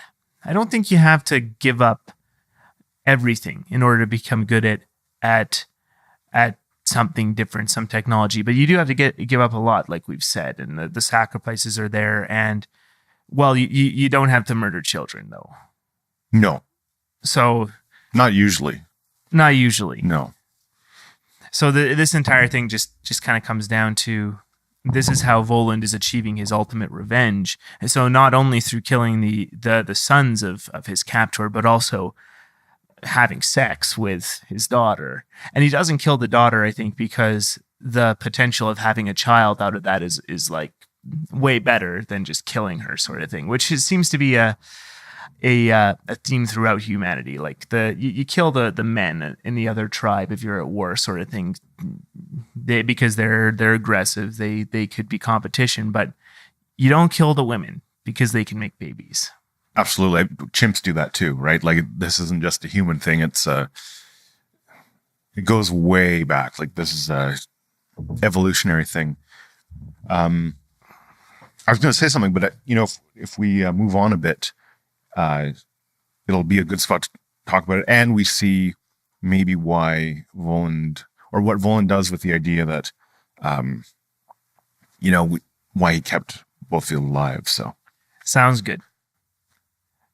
This will be stanzas 29 to 31. Back to the poem. Volund saw where Nithuth's queen stood outside and went into the hall. Volund perched atop the wall and said, "Are you awake, Nithuth, lord of Nyari?"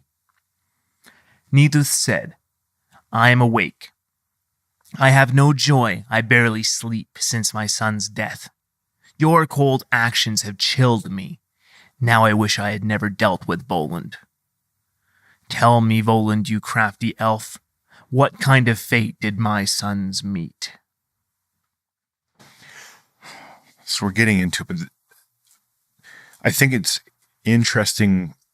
This part makes me think about the cost of technology to society, specifically with children. And we see that very plainly now, because we don't know what screen time does to a brain that's developing like from scratch, right? I remember, I'm lucky enough to be old enough that my brain had pretty much finished developing before like screen time became like a thing. I watched TV and all that kind of stuff, but I didn't have handheld devices. I didn't have the phone. That didn't come until much later.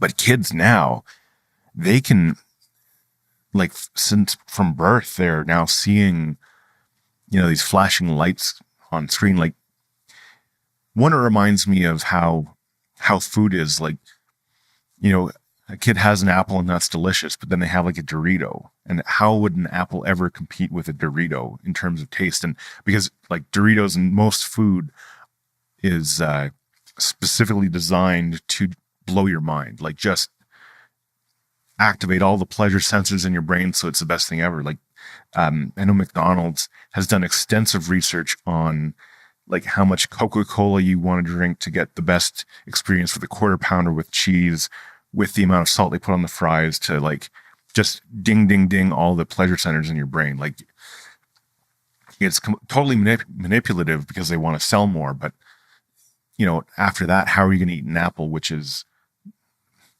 kind of designed to transfer seeds at some point? Like, it's not even about, they want to make it, the tree wants to make it tasty enough that you eat it and let the seeds fall where they might. But, the purpose of it isn't really your pleasure. It's to get the seeds out. So, whereas the other stuff is like specifically designed and engineered to give you pleasure so that you want more.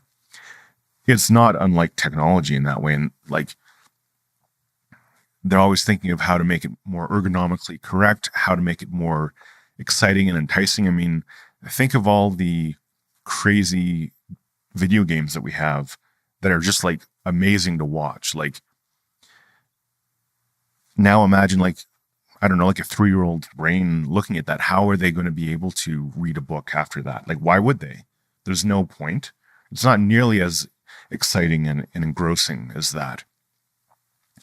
And we don't know what that's going to look like in 20 years, So there's a serious danger with new technology with children, because they actually get like the full dose of it. The people who have, it's developed later when they're older, they're getting the first generation of it.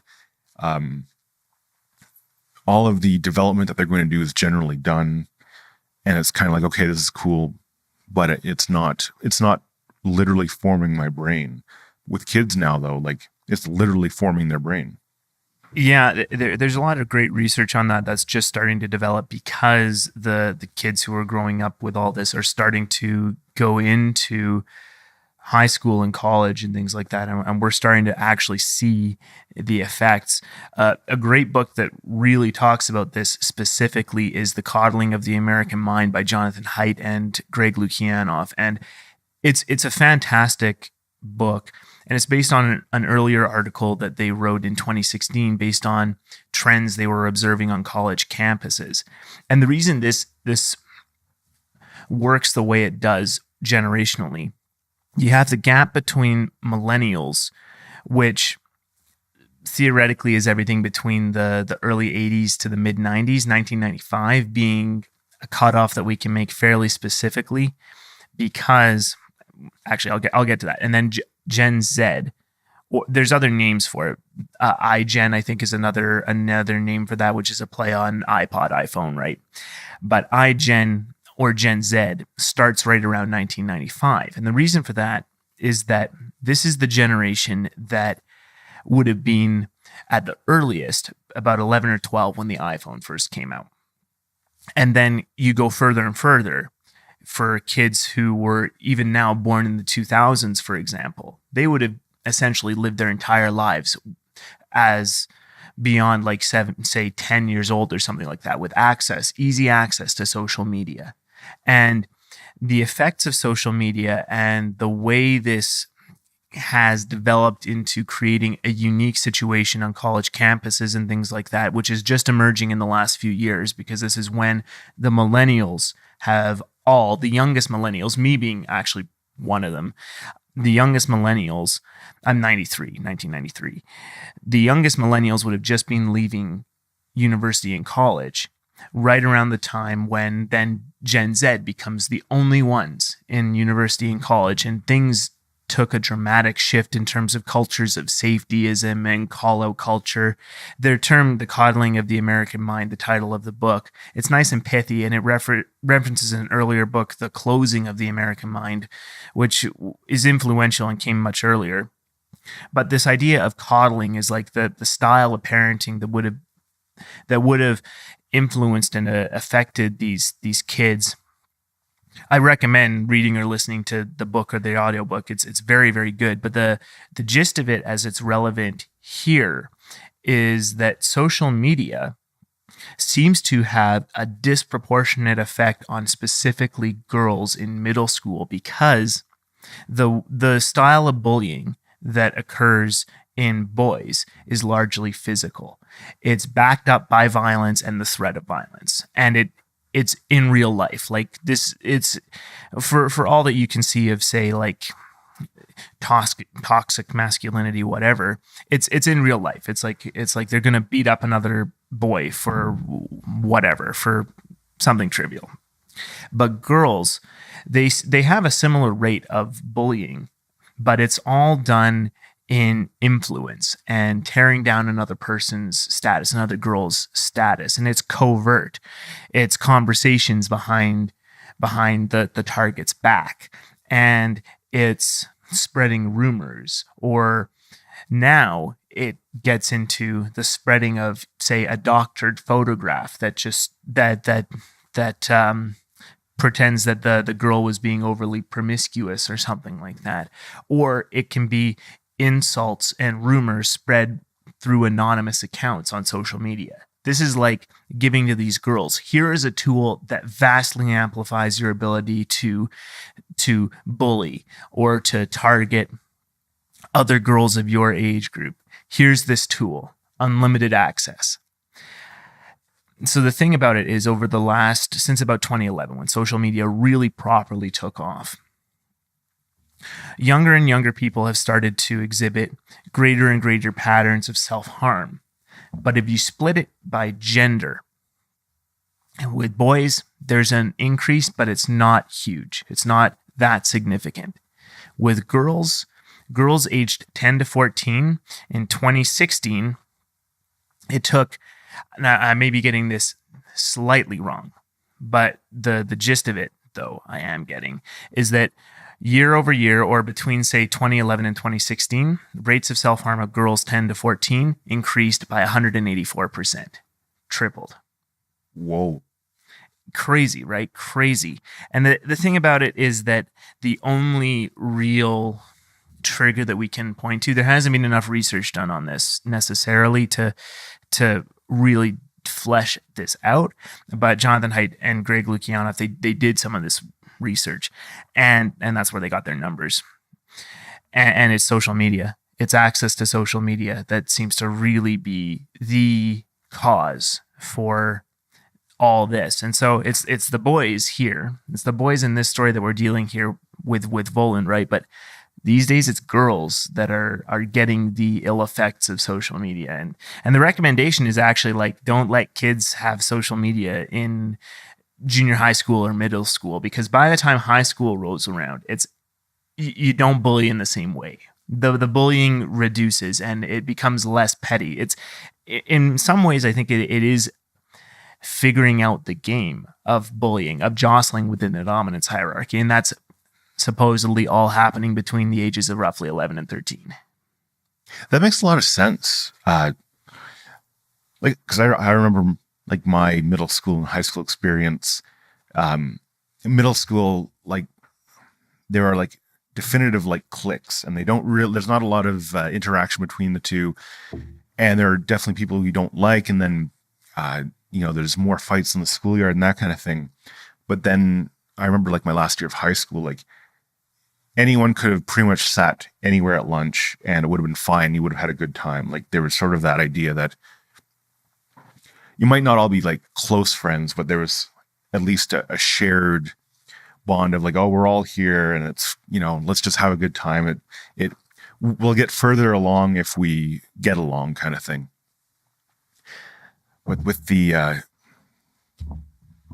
it's funny, like the other thing too, like in middle school and high school, I remember, and I've got two younger sisters, I would see how the things that they would have to deal with and the things that I'd have to deal with. And I was always glad that I wasn't a girl, because it was like, man, I'd much rather like, have a fight in the change room after gym class rather than like the crazy stuff that would happen. Like this happened to a friend of mine.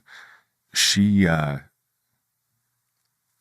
everyone, like all of her so-called friends said, okay, on Friday, we're all going to wear pajamas and bring stuffed toys in. And then Friday rolls around and none of them do it because they just wanted this one girl to look like an idiot. And I was just like, one, I could never have imagined that even. Like, it just doesn't, like, for guys, it'd be like, okay, after school, they're going to fight in the, playground or whatever. But like, that is just another level. Like it, and I think in general, girls and women, they're more interested in relationships, right? Like, and we're saying all this in general. There are like huge exceptions. Like this isn't, it's more like you can notice this pattern, but it's not the rule or anything like that. But in general, so when they're going after each other and trying to assert their own dominance, they're attacking people's ability to have relationships, and it's just nuts, like cruel, and yeah, wow. And I see exactly how social media and the ability to doctor photos would just like blow that wide open. Well, and another side of that too is it's not just even for attack; it's also to build one up in the same way as ornamentation, like the ability to have filters on Instagram and things like that. That is basically exactly what that is, makeup and all that too.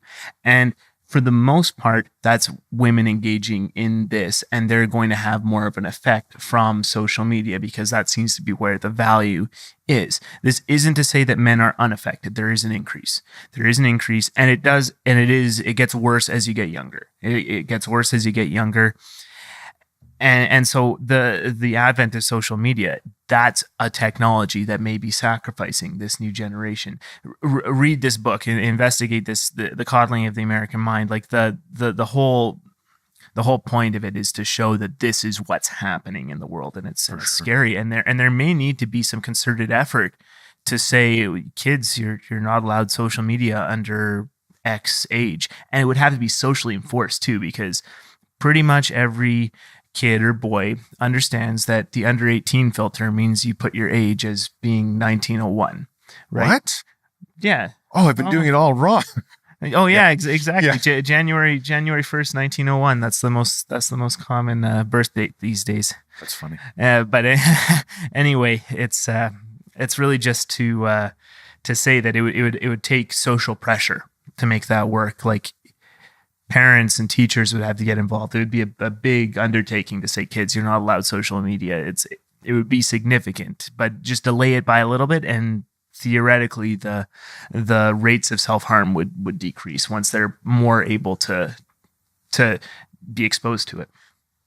It's interesting because I think that it really taps into like an evolutionary fear that humans have, and it's to be excluded from the group. Because, well, with men, if they're excluded, they don't procreate, their genes are done, just dead end. That's it, they're done. And with women, the group is important because it offers protection, because they're more vulnerable, because they're having babies, which, like we were talking earlier, like you get to be the top of the dominance hierarchy in one area. Well, you get to be the top of the dominance hierarchy in having babies and making new humans. Like, that's like the top of the dominance hierarchy of dominance hierarchies. Like, it's literally the most important thing from a biological perspective, but it comes at a great cost. And so being ostracized, there's the sense of dread and real fear in that is like it's encoded into us. Like I won't go as far as saying it's hardwired, but certainly most of the things we've ever done in society were to work and mitigate these things. And social media is just one way that we've never been exposed to before, because it's so widespread, and there's also not a lot of accountability, right? You can pretty much write anything you want on the web. So that's like just a terrible thing. Like, I can see exactly why that would be like, crushing like the souls of kids. Like, how could it not? Exactly. And so to bring it back here, that this is, I think, what you were getting at with the new generation kind of being sacrificed in the story here. And I think we've been down the rabbit hole for long enough. For sure. So let's go see. So Nithuth has just asked Volund, "Tell me, Volund, you crafty elf, what kind of fate did my sons meet?" So this will be stanzas 32 to 35. Back to the poem. Volund said, "First, you must swear many oaths. Swear by a ship's board, by a shield's edge, by a horse's withers, by a sword's blade, that you will not harm my lover, nor cause her death, even if my new bride is a woman of your kin, even if she bears my child inside your own hall.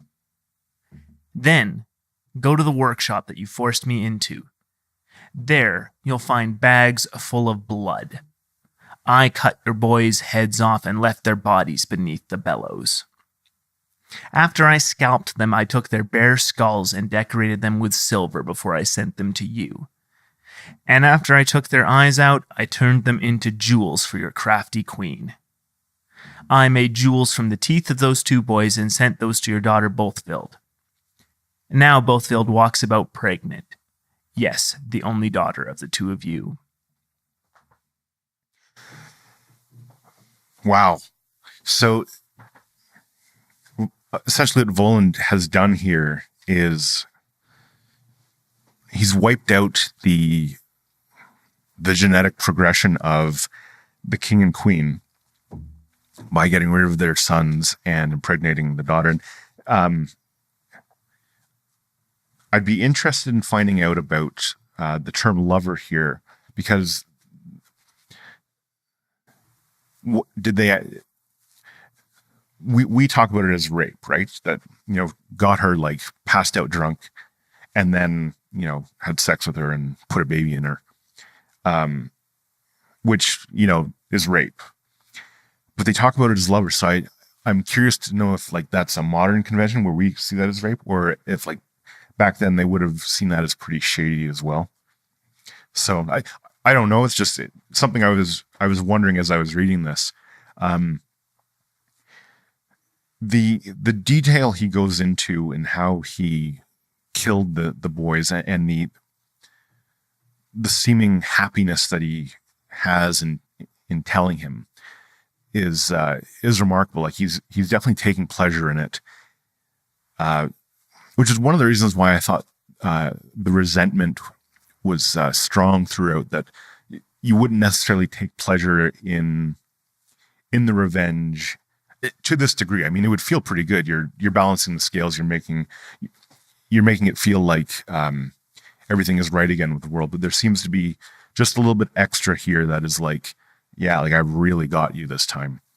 And then with the oaths, he's really making sure that, the cost of breaking the oath and, killing what might be his child, if she's pregnant, is the cost is so high that they wouldn't dare do that, because breaking an oath is,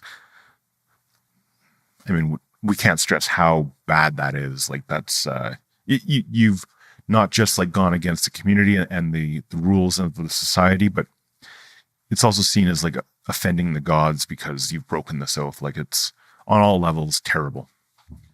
All levels terrible, exactly. And the thing too here, I think this brings the ornamentation full circle here, because the ornamentation of the cups made out of skulls, that's to hide the most grisly murder, right? Like and the implication of if the king drinks from those cups, like what that's hiding is like what he's holding is the skull of his dead son, but it's covered in silver and jewels. And I think that's just the ultimate. It takes that to the furthest extent, right? Where this ornamentation, it's hiding the worst thing in the world, and so it just shows that what Volund is good at.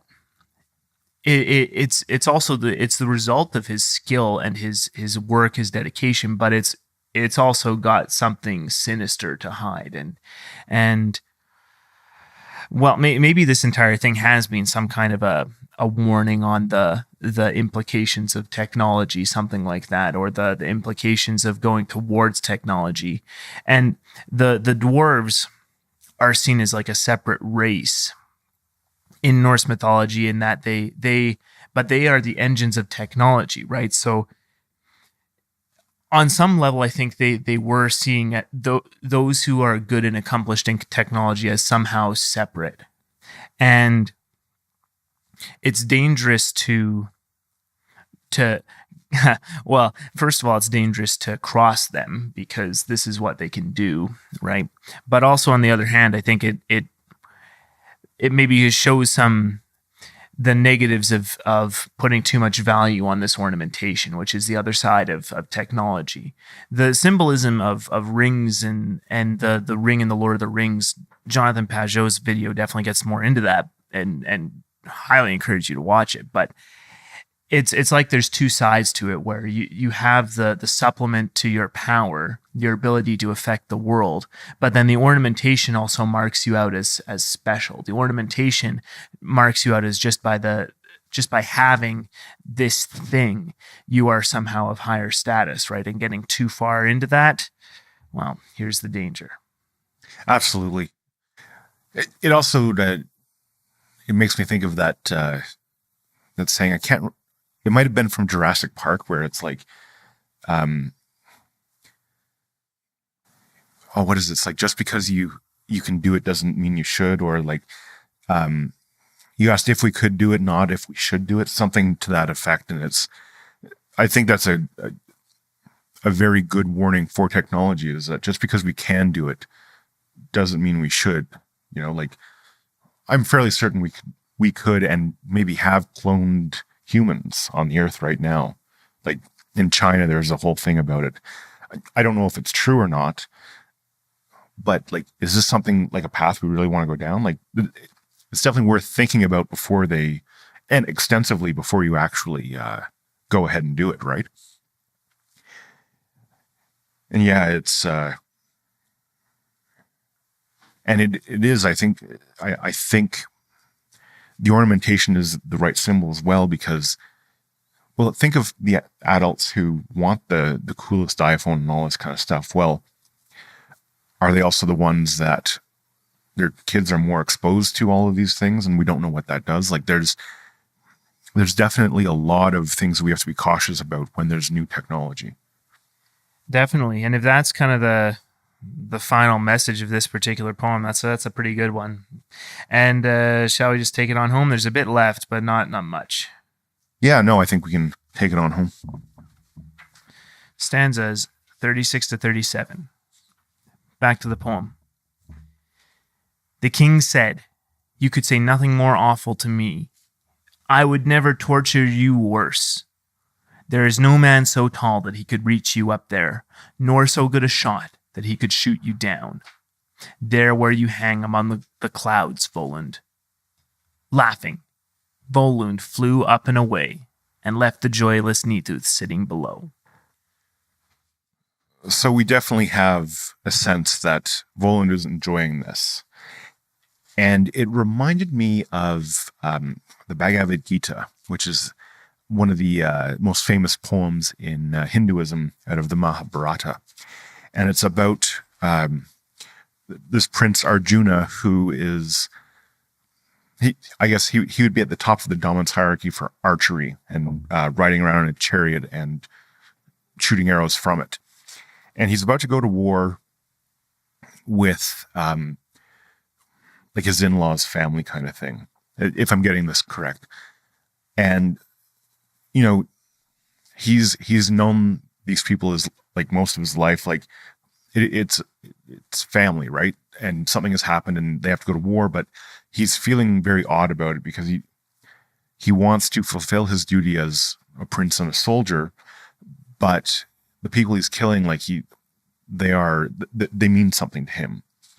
And his chariot driver, who is turns out actually to be Krishna, explains to him that as a soldier he needs to do his duty, but not to take sort of gleeful pleasure in the killing. And you can take pride in being a good soldier and doing your duty, but don't take pleasure in the actual killing and the harming. And when I was reading this, and we, laughing Volund flew up and away, that was kind of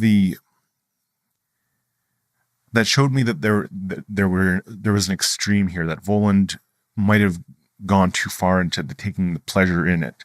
Like, absolutely, he was, revenge was something that I would say he was owed and was, right and proper in this, but he didn't just do that duty of revenge. He went further and actually like enjoyed it. And I think that might be a step too far.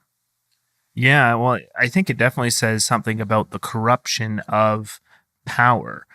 The tables have turned here for sure. Volund is the one who has won up on Nithuth now for sure, and not just in the sense that he has taken his revenge on him, but also that he has technologically surpassed him. No one can shoot him down where he is up among the clouds, right? So somehow he's gone so far that no one can touch him, but then he's also this almost evil caricature. He's laughing.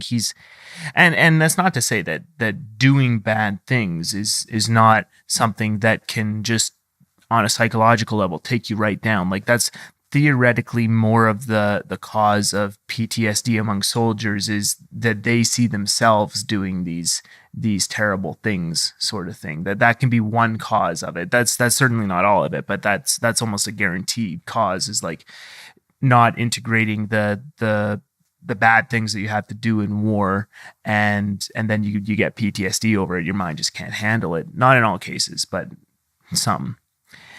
And then I like what you said. Like that's a great example, the Bhagavad Gita, and in that one they use that passage almost as justification of their caste system, which is there's debatable ethics to that for sure, but it was the foundation of their society for a very long time, and it was a good way of keeping order in their society. So I like that you brought that up. But yeah, this is the culmination of this story though, and Volund seems to I'm not sympathetic to him in the end, and he definitely has mastered his dominance hierarchy, but he's lived long enough to see himself become the villain, something like that. Batman. Yeah, good job. Thanks. Do you have anything else before we just finish this off? Yeah, I guess the last thing, if I'm following the idea of resentment through it, I think we see sort of how resentment builds, and what I've got written down here is, resentment can grow in the fertile soil of ignoring the call to adventure and refusing to step into the chaos and having that need to control. And I know certainly in my life, when I've felt resentful, it's because I've missed out on that call to adventure. And then I tried to control things, and things weren't going the way I thought they should be, because I was trying to control it. And most things in life you can't really control. Like it's not a, press A button and B button to get, the result of C, right? Like there's a lot of intangibles there that you can't control. So, but it's that desire to control things that breeds that resentment, because it's not going how you think it should be. And I think we see that through Volund. Yeah, I think you've got that exactly right here. I don't have much more to add. Should we finish this off? Let's finish it off. Stanzas 38 to 40. Back to the poem. Nithuth said, "Get up, Thakrath, my good servant, go to my pretty daughter Bothvild. Tell her to come to me in fine dress to come talk to her father." The king then said to her, "Is it true, Bothvild, what Volund said, that you and he lay together?" She said, "It is true, father, everything he said to you is true. Volund and I lay together on his island a while. We never should have. I couldn't fight him, father. I couldn't withstand him, father." Oh. Like that just brings it home, right? Like this is not a feel-good revenge story. Like, well, I'm trying to think of any feel-good revenge stories, really. Hollywood tends to make them kind of come out well, like the revenge is sweet, something like that. For sure. But this is actually something I find like Western movies do quite well, where the revenge takes a toll on, the gunslinger. At least it did. I'm not sure. I haven't watched any like modern westerns, or not many of them, but yeah, like I think if there's any doubt in our minds about Volund, if you're on the fence, like, oh well, he's not that bad of a guy, like this last bit where she's talking about like she couldn't fight him off and couldn't withstand him, like we now know that Volund raped her and like not a great guy. And then sort of ominously, because we've been equating Volund to technology, it's kind of the same thing. Like we're on this train, and I mean, the Luddites tried to get off the train, but even the Amish, that they're not like, as much as they try to have their bubble of technology of like this and no further, there's still things that like they use that you're not immune to it. And the real danger is if you don't use this technology, like, will you fall out of society? And generally, yes, you will. Like, you'll be left behind. So it's pretty ominous all the way around. Yeah, I think that's a great recap, honestly. I mean, the whole thing here is Volund chooses to play the game of skill in technology, and the results are negative all around. And I don't think that's always necessarily the case. Even today, like, technology has done a lot to improve things, and so the things that Volund accomplished are good and worthwhile, but at what cost, right? And I think that's definitely what we have to be looking at here. So I think that's a great way to sum up the story. Me too. With that, this has been a good, interesting story. A little less well known, I think, than some of the other stories in Norse mythology, but it's definitely well known enough. In fact, the Volund story is depicted on the Oslo City Hall, which was built purposefully to have room for these wood carvings of Norse mythology. It's beautiful. If you ever visit Oslo, there's many great things to see, but that's one of them.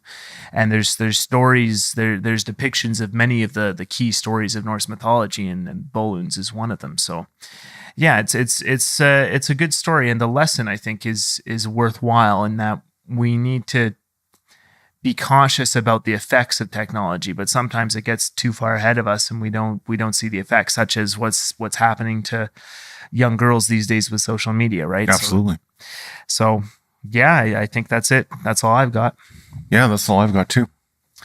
Well, I think maybe a little bit of our usual housekeeping to recap. We're on social media, and we love hearing from you. We're on Facebook, Twitter, YouTube, Instagram, some variation of Northern Myths and Northern Myths podcast. Leave us a tweet or a comment or anything like that, and we'll do our best to get back to you. A rating is always appreciated on your podcast platform of choice, or a subscribe on YouTube, or a like. Those all help us out. And there's a few ways you can support the show if you'd like. We have a merchandise store where you can purchase some t-shirts or mugs or things like that with our designs, as well as a list of recommended books and music on our website, which is through Amazon's affiliate program. And then if you purchase anything through that, a little bit goes towards the show. And other than that, thank you very much for listening. And am I forgetting anything, Dan? Well, I guess there's only one last thing, and it's the most important thing, and that's to go out and find which myth you're living. This has been the Northern Myths Podcast. Thank you very much for listening.